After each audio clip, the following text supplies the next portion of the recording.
السلام علیکم۔ میں امید کرتا ہوں کہ آپ سب لوگ خوش ہوں گے، خیر و عافیت سے ہوں گے۔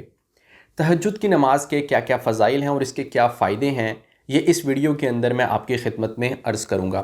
بہت سارے لوگ یہ بھی پوچھتے ہیں کہ تہجد میں کتنے نوافل پڑھنے چاہیے، تہجد کی نماز کا وقت کیا ہے، اور کیا تہجد کے لیے سونا ضروری ہے۔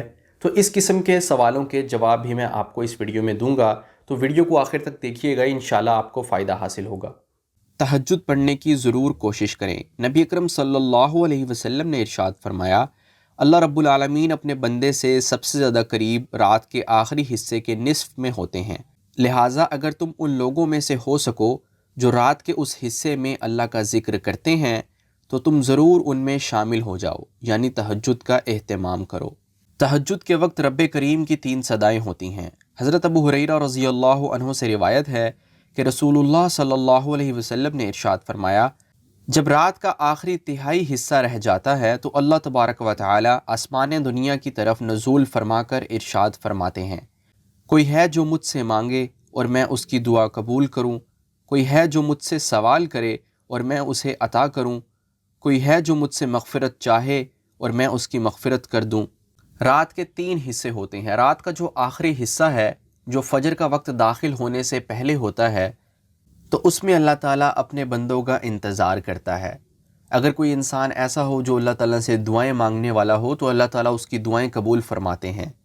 اگر کسی کی کوئی جائز حاجت ہو تو وہ اللہ تعالیٰ سے مانگے تو اللہ تعالیٰ اس کی حاجت کو پورا فرما دیتے ہیں، اور اسی طرح انسان اگر اپنے گناہوں کی معافی اللہ تعالیٰ سے مانگے تو اللہ تعالیٰ اس کی مغفرت فرما دیتے ہیں۔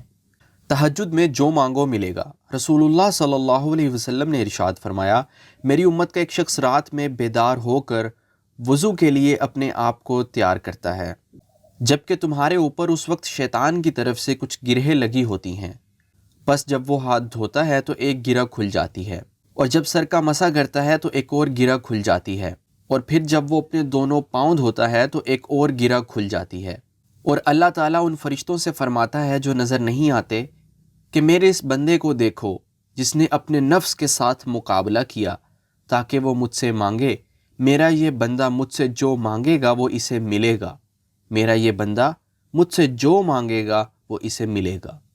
تو یہ تھے تہجد کی نماز کے فضائل۔ کچھ لوگ سوال کرتے ہیں کہ تہجد کی نماز پڑھنے کا طریقہ کیا ہے، اس کے کتنے نوافل ہیں اور اس کا وقت کیا ہے۔ تہجد کے 2 سے لے کر 12 تک نوافل ہوتے ہیں۔ آپ 2 رکعات کی صورت میں بھی پڑھ سکتے ہیں، 4 کر کے بھی پڑھ سکتے ہیں۔ عموماً آپ صلی اللہ علیہ وسلم 8 نوافل ادا کیا کرتے تھے، اور نوافل پڑھنے کا طریقہ ایسا ہی ہے جیسے عام طور پر نوافل پڑھے جاتے ہیں۔